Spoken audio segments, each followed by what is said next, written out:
Future Sound of London have never done things the conventional way. However, in 2017 things began to take a turn for the even less conventional than before. Having spent 2016 releasing albums in slightly unusual formats, they opened 2017 with a calendar album of tracks released once a month, and then a triple album of old and new material. And it's the latter that we'll be looking at today on Earthbeat Visions, a history of the future sound of London.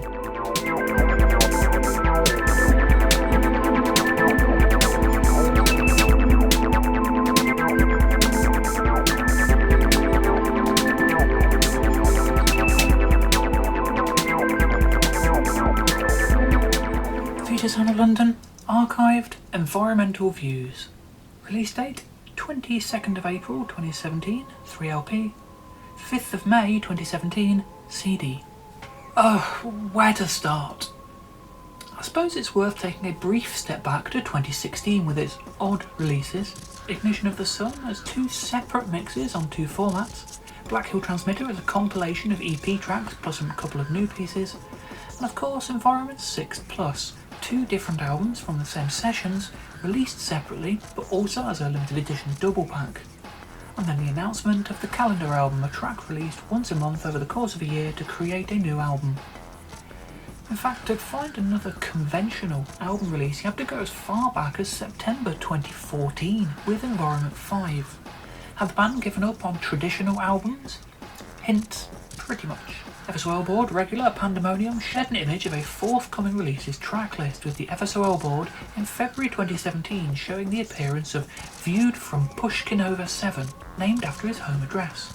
I was already familiar with what would be on the release and teased the board with the fact that it would blur the lines between the current ongoing series further and move further away from what an album could be. This met with a mixed response, some excited for new music regardless of the name, others frustrated with what was already an overwhelming amount of music released each year. For a few years, Record Store Day had offered fans the opportunity to pick up collector's items, reissues, remixed 12 inches and such, and had generally been fairly unpopular in terms of scarcity and eBay scalper prices after the event. So when this mystery project was announced to be a Record Store Day exclusive, there was even more of a sigh. Still, previous releases were always sold through FSOL Digital following the event, and often found their way out as digital editions later on, so there was largely a positive response still. A triple vinyl album with an album of archived tracks, a new Environments record, and an album of largely unheard viewed pieces containing 35 new tracks in total was nothing to be sniffed at. And as ever, Amazon provided the news of what this would be with a pre-order for a CD edition containing the entire Environmental album, one archive piece and a handful of the Views tracks. I would have preferred a double album of the whole thing, or at least all 35 exclusives, but then I'm greedy. The original concept of the album was simply to put out all the Views on an album. This would be simply called Views, as had been hinted at by the trees appearing on Electric Brainstorm Volume 7, being announced as being from Views, although later appearing as Forest Soundbed on Environment 6. However, once the album was complete, artwork and all, it was then decided to suddenly make it into a triple album. There was so much material lying around left over from the Environment 6 sessions that the idea was too good to pass up on. Around the same time, Passion Music got in touch to ask what the band wanted to put out for Record Store Day 2017. The timing was perfect, and thus this album was born. You find it in almost all of my writing, but I tend to focus on the negatives before overshadowing them with the positives. Maybe it helps lower expectations, only to end on a high note. That's the format I decided on for this anyway.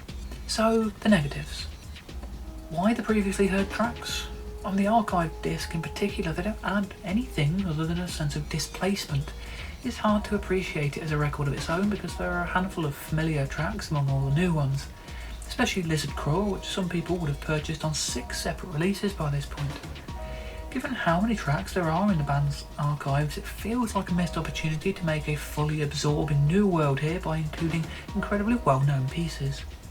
Similarly, the 4 previously available tracks on Views, which is slightly jarring, especially viewed from above being the album closer after 9 years of being heard as an album opener, although here the stylistic consistency does at least provide a good reason for their appearance. Environmental itself is hard to criticise. As for the CD version, it contains 2 tracks not on the vinyl edition, which is a really nice bonus for CD buyers, but fairly recently I realised it was actually possible to fit the whole of Environmental, the one chosen archive track, and every new composition from Views on a single CD, which feels like a bit of a missed opportunity, especially given how good Viewed from Far Hills, Viewed from Under Leaves and Viewed from Rosie's Perspective are. None of these make archived Environmental Views a bad release in either of its formats, far from it. But once you've heard a release a number of times, it's very easy to get caught up in overthinking things and working out how you would have done it yourself. Looking at the album one disc at a time, there's a bit to say. Of the previously unreleased tracks on Archived, there's absolutely nothing familiar at all. None of these pieces were played on 90s ISDN transmissions, and very few of them really sound like 90s work. As with Archived 8, it's likely that any older pieces there were reworked and added to for the album, and quite a few of the tracks are clearly more recent. Indeed, some pieces from the early original scrapped edition of Environment 6 appear on this album. If the 9 unheard tracks were pieced together on one disc, or even one side of the vinyl edition, they could easily pass for a new album or EP. Environmental is the 3rd part of the Environment 6 trilogy, recorded at the same time. I'm really into continuity, listening to a band's discography and finding one thing leading into the next. And although that often requires forcing a narrative that might not otherwise exist onto things, it's always bothered me that you can basically hear a potential development of their sound if you listen in the slightly altered order of Environment 6.5, Environment 6 and Environmental. I think I've mentioned that at least once before though. But yeah, it feels like a natural extension of the electronic approach of 6, moving to an even starker, more minimal sound. While there's definitely some obvious crossover between the 3 albums, it's clear that the tracks were all selected for their own individual albums and the choices were pretty wise. Environmental has its own sound and atmosphere. I'm generally left thinking of vast, wide open spaces, starkly austere landscapes, moors reaching out to seashores. There's a touch of Black Hill Transmitter in both the atmosphere and textures. It's a lot less intense than the past few Environments albums and unusually features very few actual environments. Despite the large number of tracks, they're almost all proper compositions, albeit very short ones. Views is atmospherically quite similar, but musically very different. A collection of the modern classical pieces recorded by the band, frequently collaborating with Dan Pemberton over the previous decade, is actually the new album I was expecting them to release in the early 2010s. After the sound of Environments 2 and a piano section of the Oasis remix and a few other tracks previewed on Electric Brainstorms, it really felt like they were abandoning beats and moving towards an ambient modern classical sound for the long-awaited new album. While this never quite happened, Views is a pretty good surrogate for that record. It's varied enough in its approach with a couple of major key tracks, a lot of melancholic pieces, even a weirdly discordant track, and a great blend of piano, strings and other sounds. A lot of crumbly, glitchy textures appear throughout, adding an electronic layer to stop it from feeling purely like an acoustic record. The disc is notable for including the first 2 cover versions released as FSOL, of Roger Eno's A Place in the Wilderness and Brian Eno and Harold Budd's Late October. The CD is a pretty strong selection in total. As previously mentioned, I would have preferred all the exclusive Views tracks at the end, as the 3 missing ones would actually fit. But including the whole of Environmental is incredibly wise, basically making it feel much like a standalone album. Where You Going is an odd choice for the one archive track, as it's the only piece on that disc that feels connected to the 90s, and one of the other tracks would be a better fit. Nevertheless, it's hard to argue with the tracks really, and I think I've probably listened to this album more than Environment 6 or 6.5. The spaciousness of the atmosphere really appeals to me. The artwork differs between the 2 releases. I've never been too convinced by the 3LP version's cover. The image is excellent, a mirrored shot of what looks like a pumping station, and the back cover's tower shot is similarly striking, but neither match the more introspective rural feel of the music. Both shots are notable for being the first time Brian's brother Alan provided artwork for the band, and the first FSOL cover not to be designed by Buggy since We Have Explosive 20 years before, if you don't count 2001's Amorphous translations. Alan's photos are fantastic, but have a certain sheen to them that makes them feel very different to Buggy's more organic style. The triple gatefold spread on the inside includes Bucky's only contribution, a wonderfully blue-tinted landscape shot called Blue Bridge. As with Environment 6.5, the front features the cover image in a central box surrounded by black, which features not only the band name and title but the Curves, Herd Killing and EBV logos. In the top right is a white space where each copy features a hand-stamped number indicating which of the 2,000 copies it is. That number is massively preferable to the limitation of 500 given to previous FSOL Record Store Day releases. As such, a large number of fans after the album were able to secure one fairly easily, especially with FSOL Digital selling their own stock and then a handful of unsold copies a few days later.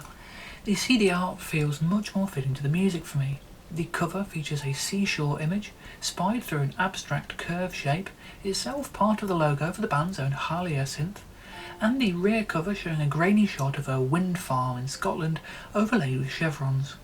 The white and blue colours and open spaces in these shots are a perfect pairing with the music itself, something not always guaranteed during the FSOL Digital era.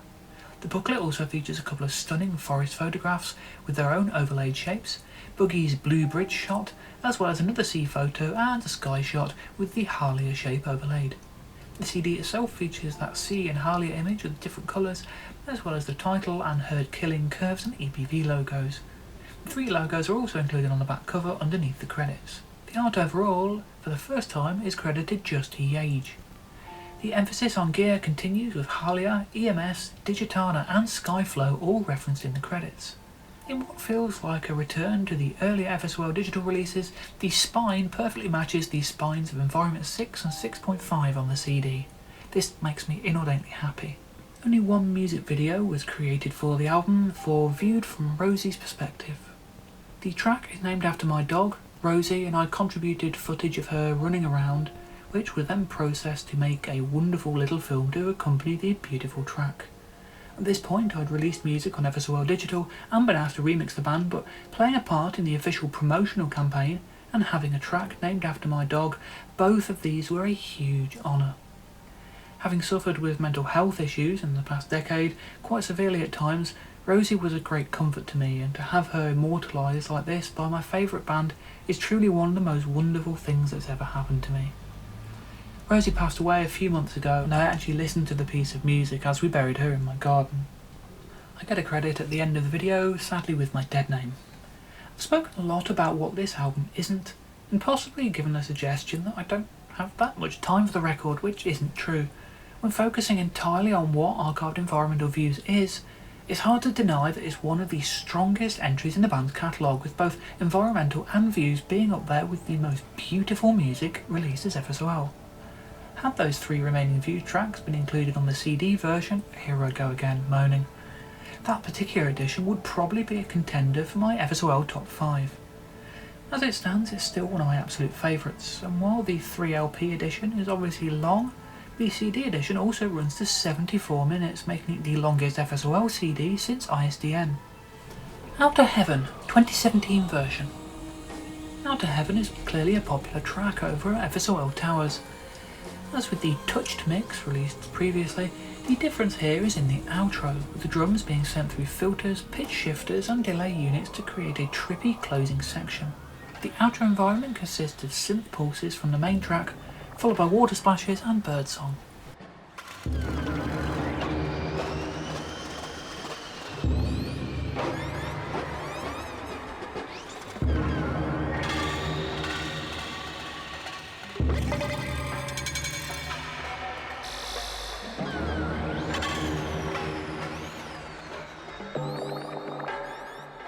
Culture of Individuality. As with most of the exclusive pieces on the first disc of Archived Environmental Views, Culture of Individuality feels like either a comparatively new recording or a heavily updated 90s track. A particularly dark piece, the track features brooding synths, punchy modern drum machines and a processed breakbeat.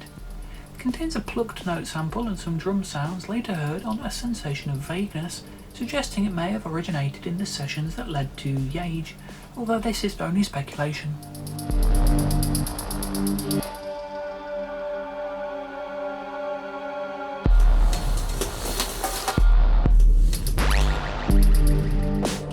Fault Line. Sounding very much like an FSOL digital era outtake with bleeping synth arpeggios and glitchy textures, the glitches fit in with many Views tracks as well as Black Hill Transmitter material. Additional synth sounds and samples add texture throughout the short piece.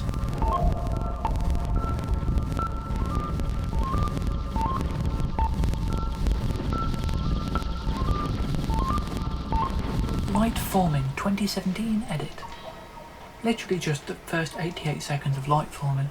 Given the short runtime in the first place, it's an unusual choice, and the track feels like little more than an environment in this context.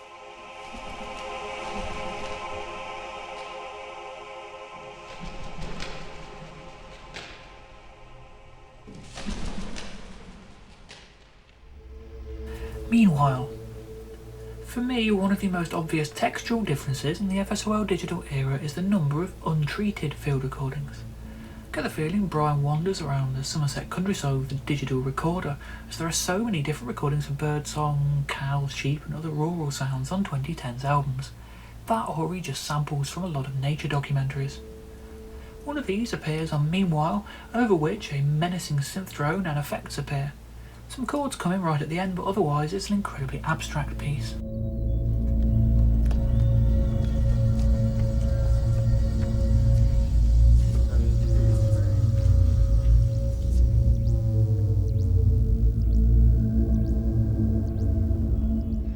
Where Are You Going? The only track from the archived segment of Archived Environmental Views to appear on the album's CD release, and easily the most 90s sounding of the disc's exclusive tracks with chunky breakbeats and breathy synth pads. The titular spoken sample at the start dates to the 96-97 ISDN tour. For the CD edition, the closing synth squelches are cut.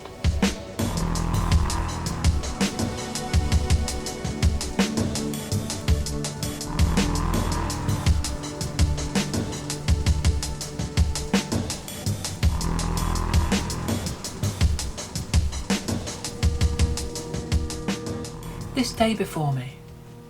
More FSOL digital style sounds to open the second side of Archived, with this track consisting largely of ambient guitar layers for the first half, with field recordings put through cavernous reverb and orchestral samples in the second half. Crackling sounds feature throughout.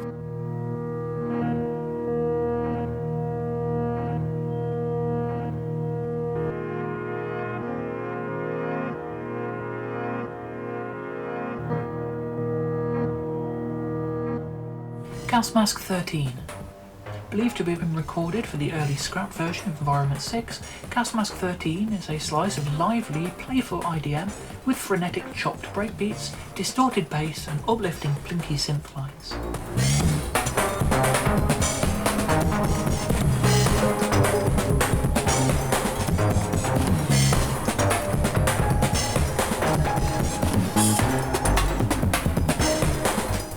Numbers and Colours. A brief 44-second synth environment, including a wobbly note used in Out of Sync Child.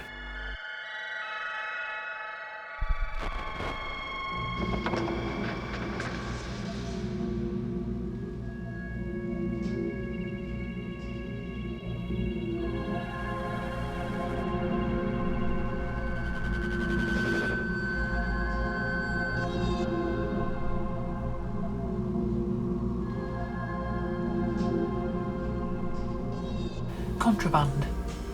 Gloomy synths and a jazzy drum loop. One of my favourite combinations in the FSOL catalogue. I do think I should find jazz tracks to sample from myself because this is such a good sound. The drums and occasionally circulating samples sound very much like 90s FSOL, while the synths are more modern sounding, making it a likely contender for a reworked old piece.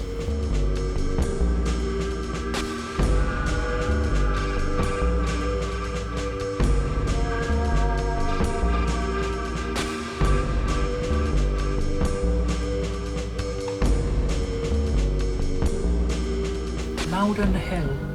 Loudon Hill? Loudon? Who knows? A punchy IDM track that sounds like it could only have come from the Environment 6 Plus sessions. Pounding kick, deep throbbing bass, moody pads, stabbing synth notes.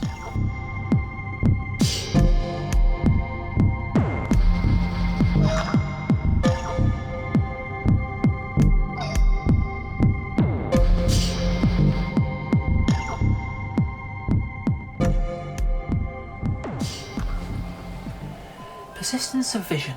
In a period of generally very short tracks, having an album opener run to more than 5 minutes is quite remarkable.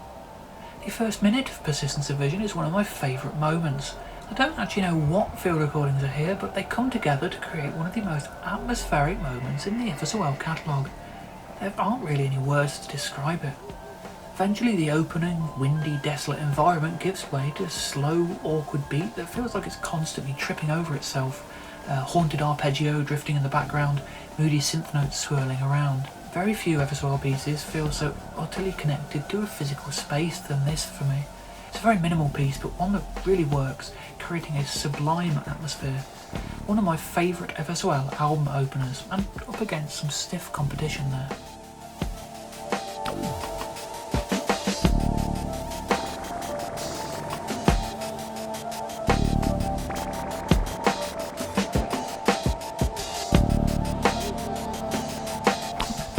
Normality returns. I always find it amusing that that title isn't remotely literal. This track continues in Environmental's unusually stark minimal sound, taking Ever So Well further away from the classic 90s sound into cold, minimal electronica. Gated, breathy synths, growling sweeps, birdsong and a single looped kick drum are the focus here, with little in the way of variety but shed loads of atmosphere.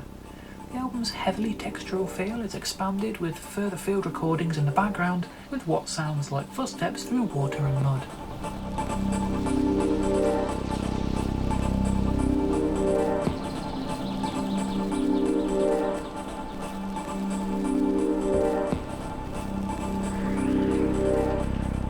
Happen. Field recordings of water splashing, backwards acoustic guitar arpeggios, very subtle synths. Despite all the short run times, this is the only track on Environmental that really feels like an actual environment in its own right. The wintry seashore atmosphere is particularly evocative here.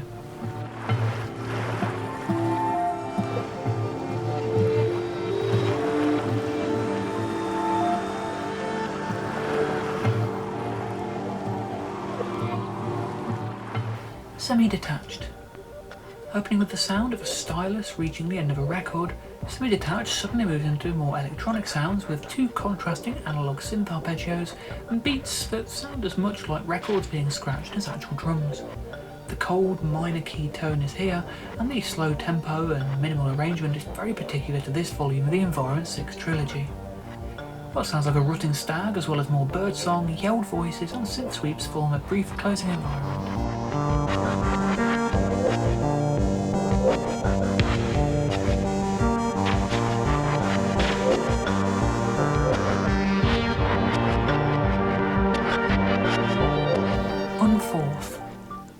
Unfourth is my favourite track on Environmental.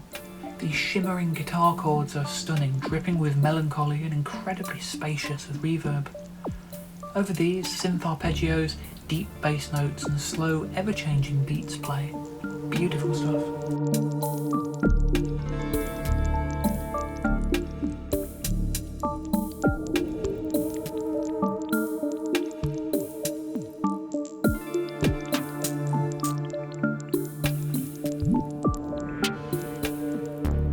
Its very existence. After a run of fairly lonely, sad-sounding pieces, its very existence thaws Environmental's chilly atmosphere a little with layers of bright synth arpeggios. As with much of the album, it's a brief minimal piece, very much at odds with what might be considered classic Ever So Well, but very evocative regardless. A plane flies over, wobbly synth notes play, and an automatic phone message whispers in the background during the closing environment.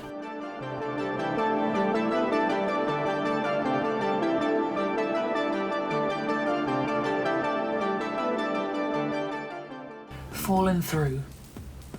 After a fairly subdued first 20 minutes, Environmental moves up a gear with Fallen Through with a faster tempo, some menacing bass growls.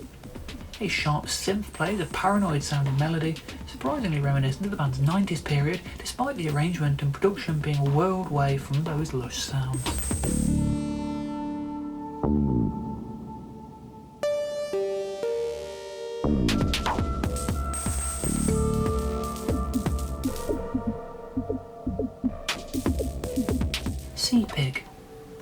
Sea-Pig is on the abstract end of things with guitar notes, percussive noises, synth pads, field recordings, Samples and who knows what else, playing seemingly at random, panned at various points all over the stereo field.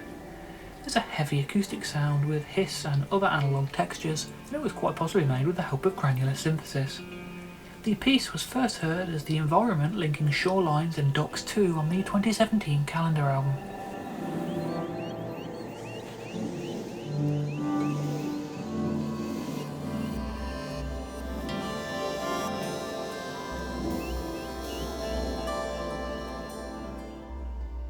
Opposite of Thought.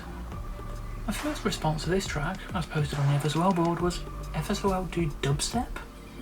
And yeah, listening back, there's definitely a dubstep structure to the drum loop. It's a million miles away from anything remotely bro-step-ish, it's not that bass heavy, and certainly don't go in expecting anything like Burial, but it could have easily come from the earlier days of the scene. Of course, with the breezy synth pads, the wordless female vocal sample, the cavernous reverbs and delays, it could really be anyone else other than FSOL, but it's interesting to hear a modern established style filter through into an FSOL album. Filtered gated speech appears near the end, and the track closes with a man saying nothing. By the way, what is the opposite of thought?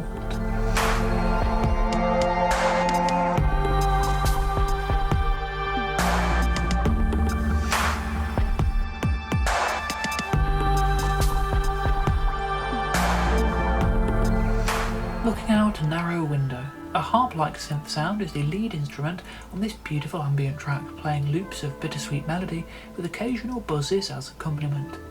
As with much of the album, the sound is filled out with field recordings and speech samples, adding wonderful dense acoustic texture to what is otherwise a cold electronic sound. Flute notes join in near the end, adding a certain rustic tone that is largely missing from the rest of Environmental.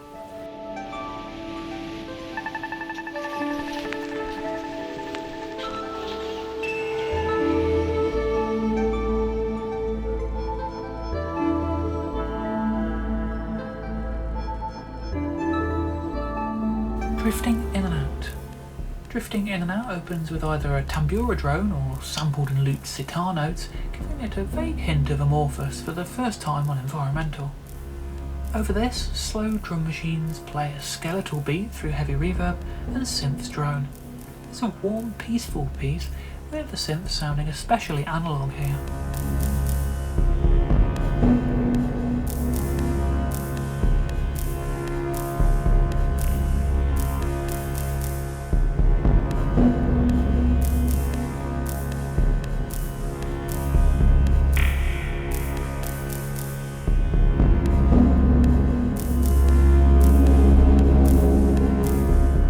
Silence in Her Eyes. For CD and digital purchasing fans who wanted to hear Environment 6's vinyl exclusive, Silent Around Them, an extended mix of the track appears here. With its glitchy, granular textures, it's almost the epitome of this particular sound. It fits much better with Environmental's colder and more heavily textural approach than it did on Environment 6. The track closes on a steam train sample that was used several times on Lifeforms, which always feels very strange and out of place to me.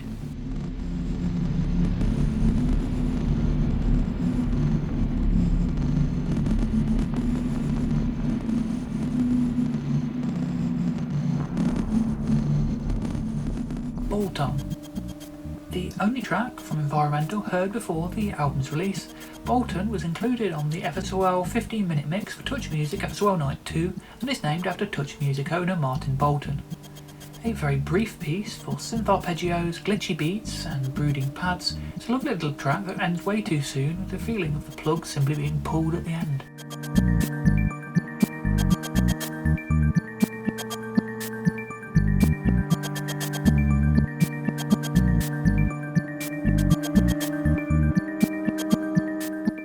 Intermodulation Distortion.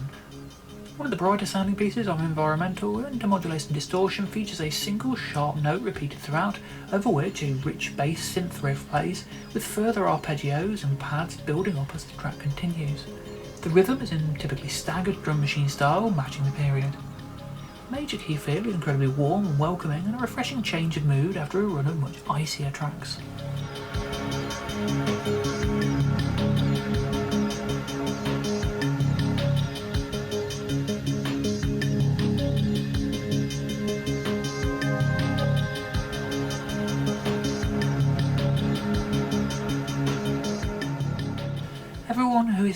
A brief piano environment, with the instrument being fed through effects to make it sound somewhat muffled and warbling. The performance and notes seem somewhat uncertain, with odd harmonies and timing. A quiet string chord plays continuously throughout. Subtle synthy notes add mellow textures.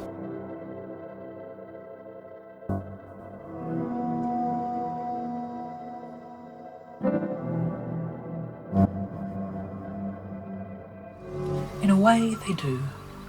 The environmental disc of archived environmental views closes on a heavily textural ambient piece with layers of nocturnal field recordings, a low bass drone, synth chords and unusual samples layered over the top. The synth chords sound incredibly similar to those used in It's My Mind That Works, to the extent that it could very easily be the same sample. On the CD edition, the track is heavily truncated to include the opening and closing sections and appears midway through the Views section of the album.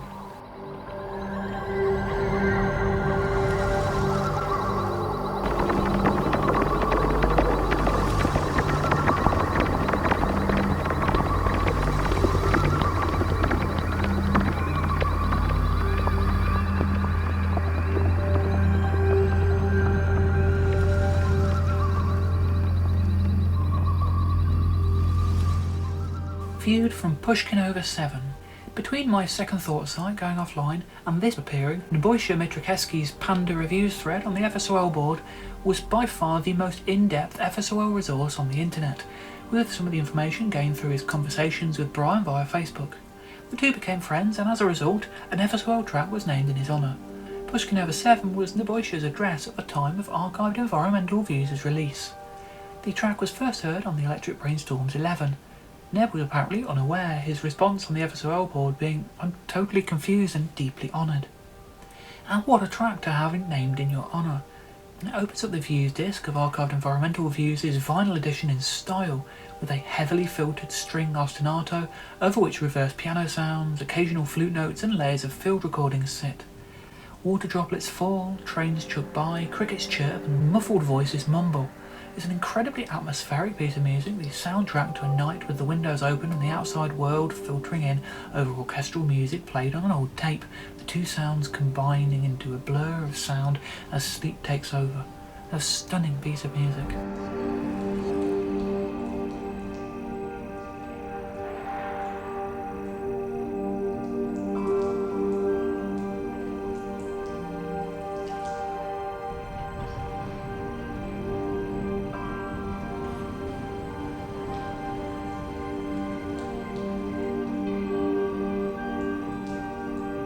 A Place in the Wilderness.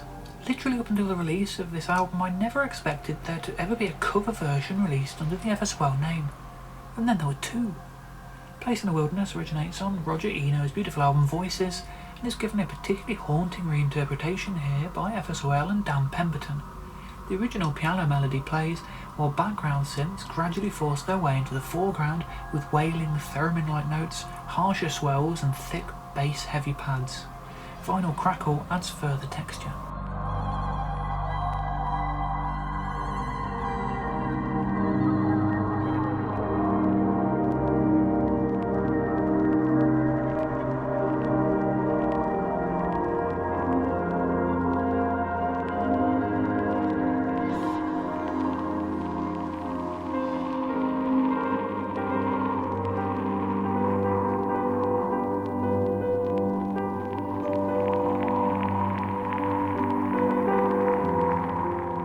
Viewed from Below the Surface 2017 version. First heard on Environment 5, Viewed from Below the Surface is one of the slightly more ambiguous sounding pieces on Views. While this version and the original share all the same elements, a muffled pulsing loop, some synth pads, unusual samples and piano chords, the two pieces are arranged differently, with more emphasis on the piano in the 2017 version and different spacing between the piano lines. One might be forgiven for thinking the two are virtually indistinguishable, but a comparison of the waveforms shows them to be remarkably different in arrangement. Viewed from Little Boats. Based around layers of piano arpeggios, a simple arrangement of largely the same chord played over the top of itself. The effect is striking, however, with a real depth of sound. Saxophone notes, synthy gurgles and papery crackling sounds add a texture, and a synth loop heard earlier on Archived Environmental Views on Unfourth gives a more traditionally electronic touch. Synth whooshes from the end of Lifeform Ends provide a bizarre flashback at the end. Despite Dan Pemberton not being credited as a co-writer, the piece was first broadcast as an FSOL Pemberton collaboration called Little Boats on the Electric Brainstorms 11.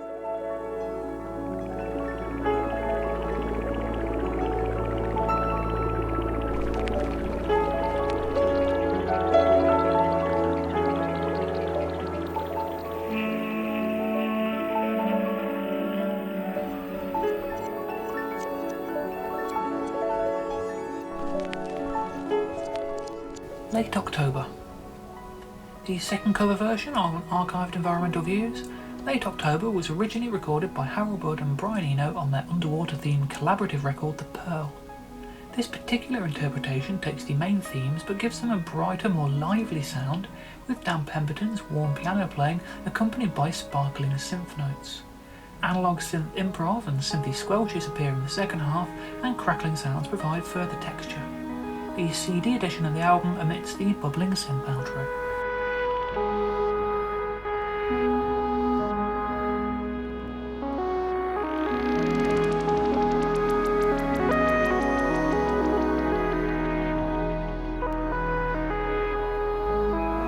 Viewed through apertures. One of the few vinyl exclusive tracks from the Views disc, Viewed Through Apertures is an unusual piece with no obvious piano or string sound. Synth strings play throughout and a loop of some acoustic percussive sounding instrument plays, but the foggy atmosphere makes it difficult to discern exactly what it is. It might possibly be prepared piano, but I wouldn't be willing to bet on it. Electric guitar notes feature throughout. Gradually the piece is eroded by textures from field recordings falling apart into abstract sound.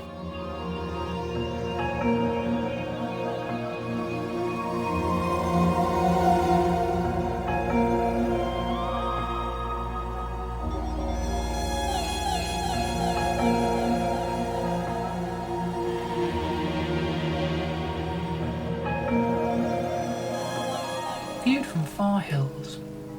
Two uplifting piano chords play, likely played by Brian, while string samples form a more wistful melody over the top.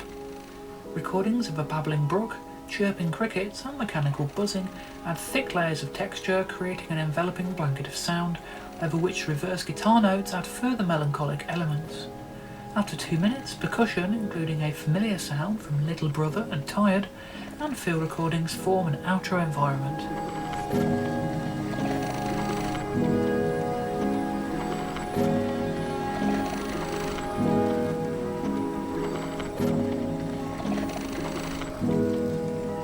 Viewed from Rosie's perspective.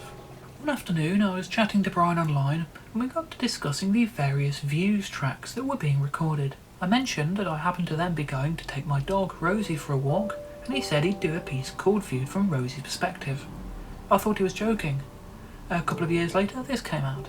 Even removing my own prejudice in favour of the track, it has to be one of the most beautiful Views tracks of the many released over the years. An uplifting major key piece with a subtle bittersweet touch, Dan Pemberton's piano forming the centre with synth strings playing in the second half. It's a brief but wonderful track and it's impossible for me to hear it without smiling broadly. Rosie is no longer with me, but this piece of music will live forever, and that gives me great comfort.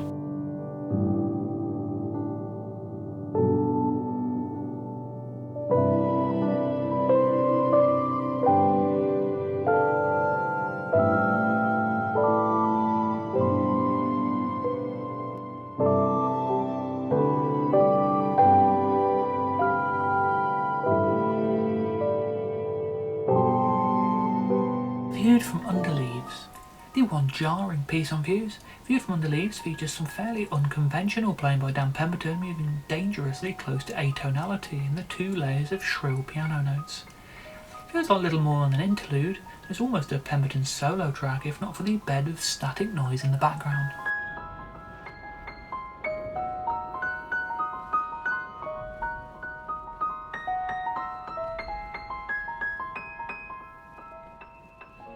Source of Uncertainty, original long mix.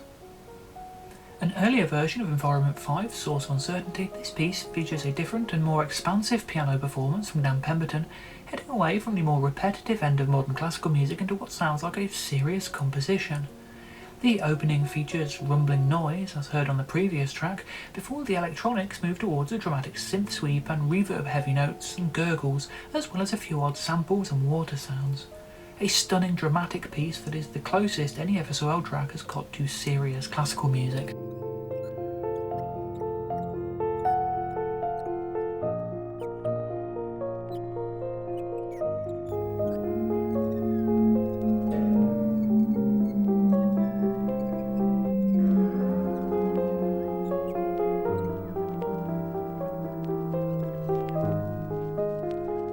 The House in the Woods. The only new original piece for Views not to be named in the Views series, The House in the Woods is probably Dan Pemberton's darkest piano pieces of all the new tracks. With sinister atmospheric high notes contrasting with booming lower notes, it could easily be a piece from a horror film soundtrack. Pemberton's film score career comes through clearly on this piece. On the FSOL end of things, violin samples, distorted guitar notes and occasional gated synth sounds add texture, although the track is unusually lacking in field recordings or other textural layers.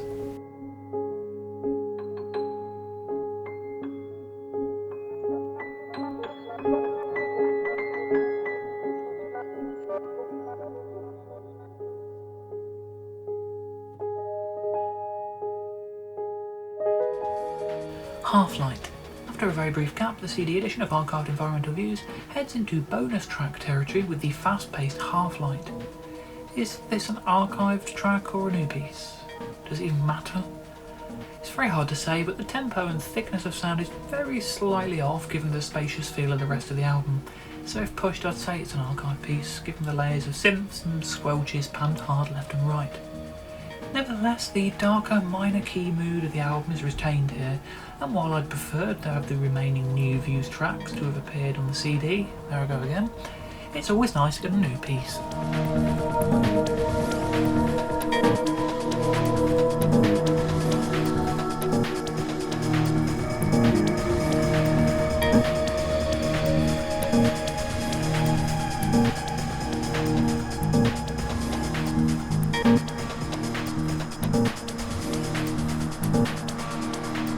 Perpendicular.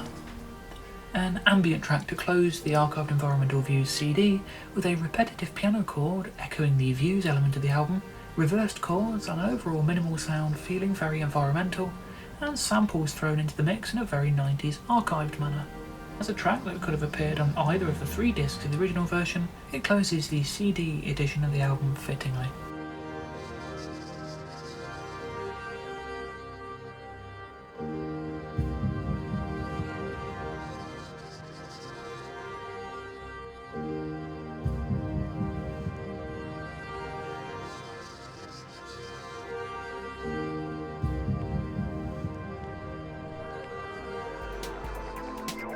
And that closes this video fittingly. Do drop me your thoughts on this album and this video down below. I love to hear what you think. Please like, subscribe, share, you know all that by now. Thank you for watching. I will be back at the same time next week, rounding out 2017 with a couple more slightly unusual releases. I do hope you'll join me then.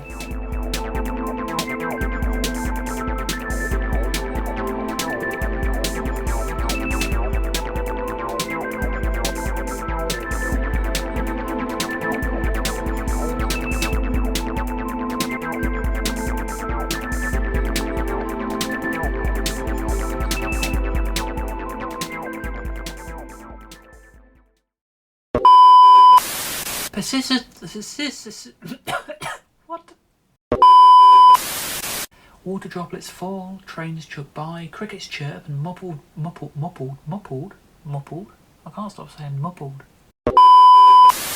Pushkin over 7 was Nebojsh's address at the time of embark.